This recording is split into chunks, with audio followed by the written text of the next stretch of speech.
Semiconductor arcing, dielectric fluid at saka immerse cooling. So, itong dielectric fluid at immersive cooling, ito yung ginagamit para maiwasan yung electronic o semiconductor arcing. Yung semiconductor arcing daw is yung electrons ay nagpo-flow sa magkaibang sa inflow into mediums in a vacuum. So, ibig sabihin, pagka masyado nang mainit yung electronic devices mo, ang tendency is may arcing. Kadalasan yung electronic component mo nag-i-spark na.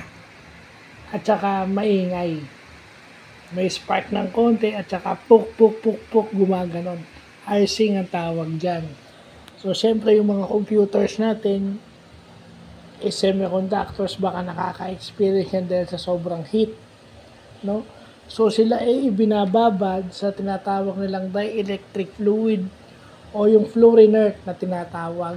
Yun yung widely used daw. Pero bukas na natin i-vlog or siguro kasi ilang oras na lang, linggo na. So, siguro mamaya i-vlog natin yung fluorinert na yan. No? Yung immersive cooling is, yung dielectric fluid is yung fluorinert. Yun daw yung thermally but not conductive liquid na kung saan pinapalamig yung napakainit na electronic components. Okay? Yung mga hardware na mainit, inilulubog doon para lumamig. So, ganun. Yung immersive cooling is paglalagay ng mga hardware sa isang dielectric fluid o yung tinatawag nilang fluorinert na ibablog natin bukas. So, yun maganda, no? Pag-aralan natin yung cooling, yung mga ganyan. No?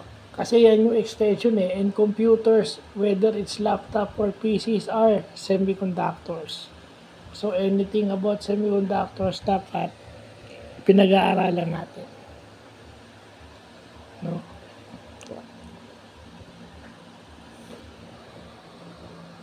So, isa pa palang is substance na act as the electric fluid is fluorocarbons.